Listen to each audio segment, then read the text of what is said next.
자, 이번에는 국회 소식입니다. 여야 원내대표들이 연일 독서를 주고받으면서 갈등이 깊어질 대로 깊어지고 있습니다. 국정감사는 마지막까지 총극이 벌어졌죠. 관련 영상부터 먼저 보고 다시 이야기 이어가겠습니다.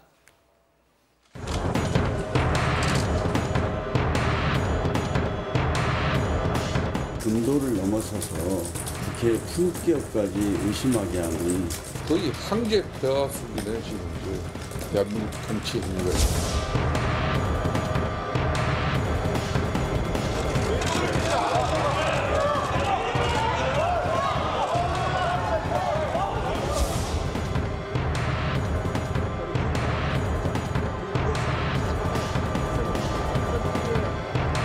잘못했다고 말씀을 하셔야죠. 그렇게 말씀하지 마세요. 국민들이 더 분노합니다. 전국에 있는 원장님들 전부 루비똥이 아닙니다. 저 아침마다 눈 뜨면 마당에서 일하기 위해서 새벽부터 이렇게 불을 켜고 일을 합니다. 저희들이 간첩보다도 더 비싼 몸값인 것을 이제 알았습니다. 저희들이 1억에서 30억까지 되는지.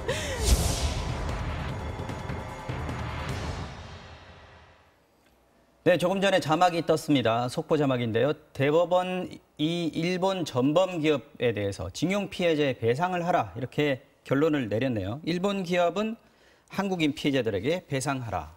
원래 고등법원의 판결을 다시 이제 재상고심이었는데 대법원이 확정 판결을 한 셈입니다.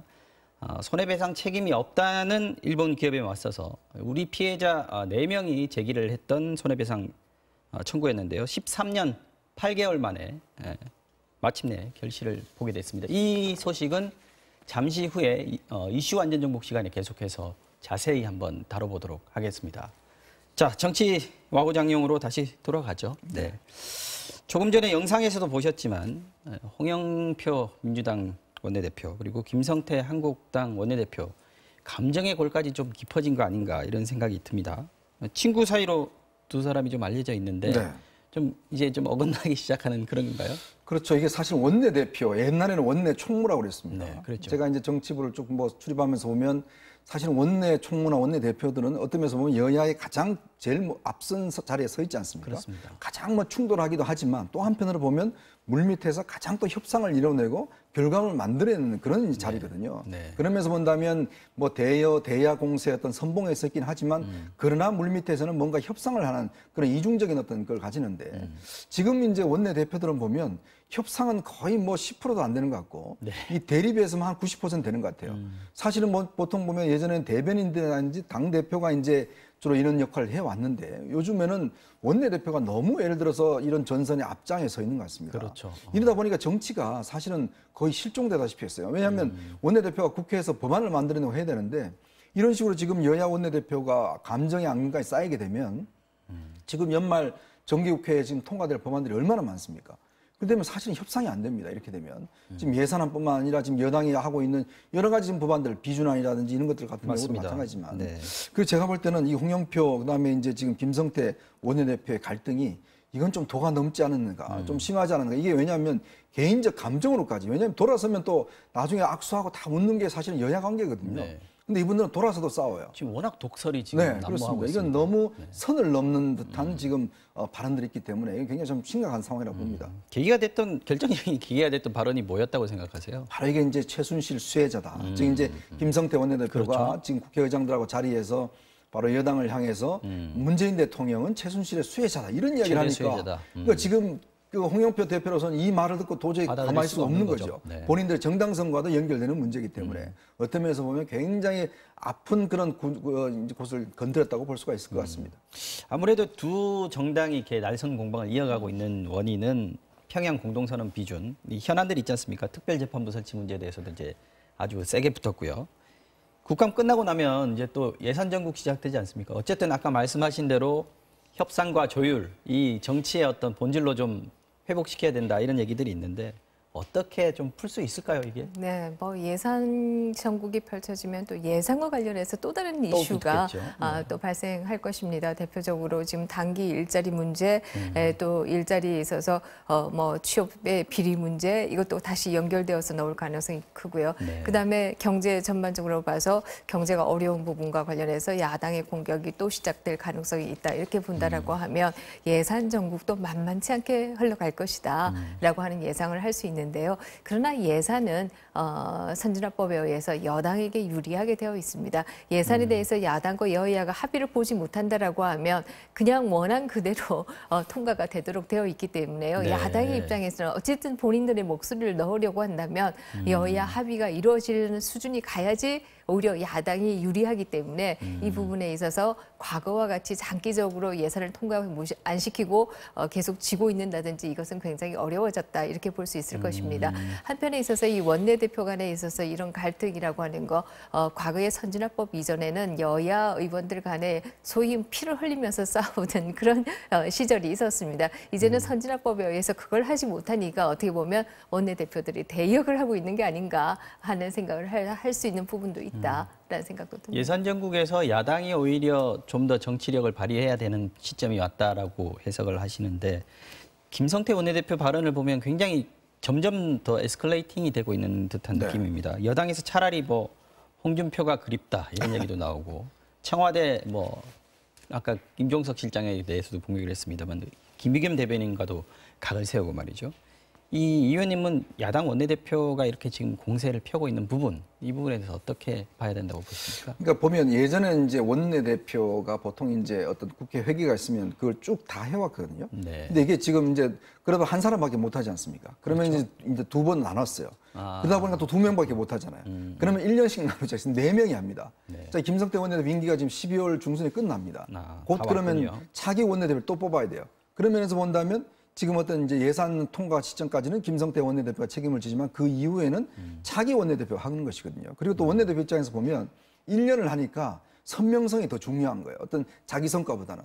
그러면 이제 야당 대표로서의 뭔가 어떤 선명성을 보여줬다. 여당 대표도 마찬가지로 이게 뭔가 어떤 성과를 내낼 듯한 하다가 그냥 끝나는 거죠. 하나의 자기 감투만 쓰는 거죠. 그러니까 그러다 보니까 이게 지금 1년만 되다 보니까 너무 자기의 어떤 그 이미지 관리라든지 또 어떤 성과보다는 오히려 이제 그냥 1년씩 원내대표 한다는 데에만 너무 이제 집중이 돼 있는 것 같아요. 또 하나는 여야 관계가 지금 사실은 어떤 청와대 중심으로 움직이다 보니까 워낙 야당에 대한 어떤 대화의 어떤 창구라든지 또 야당을 어떤 협상의 파트너 또 인정하기보다는 그냥 우리가 하니까 따라와 이런 식의 어떤 관계가 형성되다 보니까 이게 변하지가 별로 않습니다. 예전에도 똑같이 그랬고 지금의 야당도 여당 시대에 똑같이 그랬고 이제 그러다 보니까 야당 입장에서 보면 사실 움직일 수 있는 공간이 별로 없어요.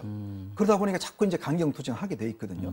그리고 협상이란 게 100% 다 자기가 가져갈 수 없지 않습니까? 뭔가 좀 나눠주고 해야지만이 사실 야당도 또 살아갈 수 있는 것인데 그러면서 본다면 좀 더 타협의 정치, 이게 타협의 정치가 나쁜 게 아닙니다. 어떤 면에서 보면. 좋은 거죠. 그렇죠. 정당 정치에서는 타협이 없으면 이건 정당 정치 할 필요가 없거든요. 네. 그런 식에서 좀 여야가 생각이 바뀌어야 되는데 여전히 선명성만 강조를 하고 있는 게 굉장히 아쉽습니다.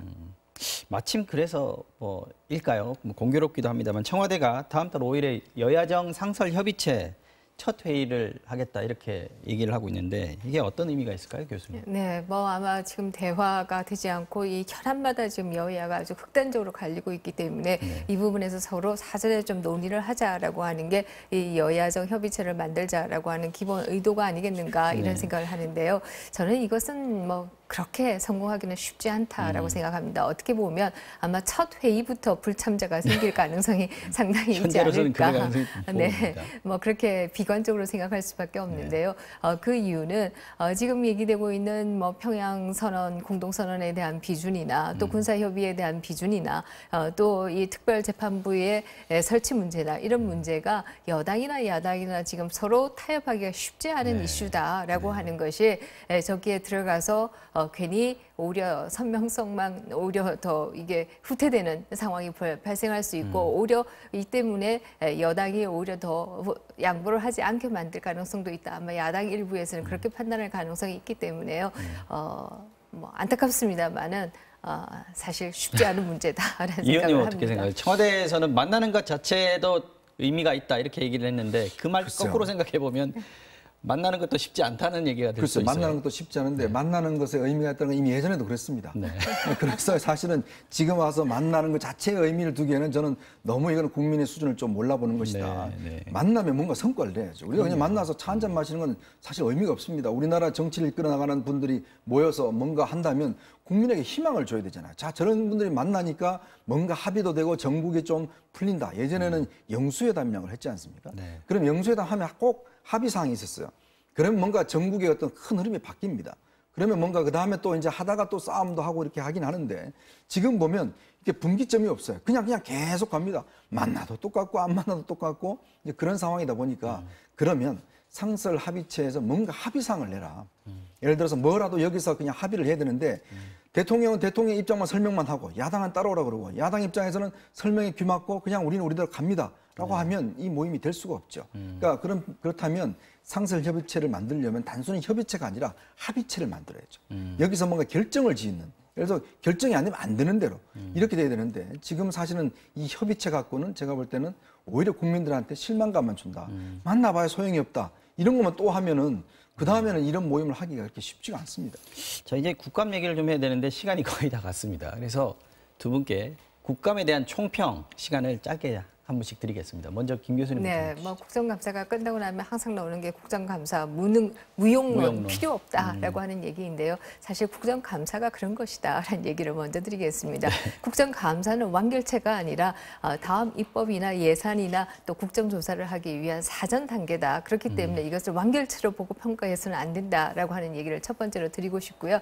두 번째는 그럼에도 불구하고 이번에는 소위 생활 이슈와 관련된 민생과 관련된 이슈가 부각되었다라고 하는 것은 상당히 큰 성과다라는 생각을 합니다. 네. 유치원 그 예산 회계의 문제와 더불어서 취업의 문제, 취업 비리의 문제가 이번에 대두된 것은 앞으로 이것을 더 조사하고 더 입법적으로 보완해야 될 그런 사전 단계로서 굉장히 중요한 역할을 했다라고 네. 생각을 할 수 있고요. 그러나 여전히 국정감사를 쇼잉의 자리로 생각하는 일부 의원들이 있었다라고 하는 것은 여전히 안타까운 부분이다라는 생각을 합니다. 네, 이 의원님. 뭐 국민 여러분들께서 이제 많은 비난을 하시겠지만 저는 비난보다 중요한 게 내 지역구 의원이 얼마나 열심히 했는지를 좀 보셔야 됩니다. 중요합니다. 저기 내 지역구 의원이 얼마나 방송에도 많이 나오고 신문에도 많이 나오고 또 의미 있는 활동을 했는지 이걸 보시고 다음 2020년 선거 때 이제 판단하셔야 돼요. 네. 그래야지만이 국민들이 똑같다라고 이야기하시지 마시고 국민도 참여해야 국회의원도 잘합니다. 내 지역구 의원이 얼마나 잘하는지를 국민들이 판단해 주시면 다음번 그 국감할 때는 정말 눈에 불을 켜고 할 거예요. 바로 국민의 수준이 국회의원의 수준을 좌우한다. 저는 그런 말씀을 드리고 싶습니다. 좋은 말씀이십니다. 자, 오늘 정치와우 정령은 여기서 마무리하겠습니다. 두 분 말씀 잘 들었습니다. 고맙습니다.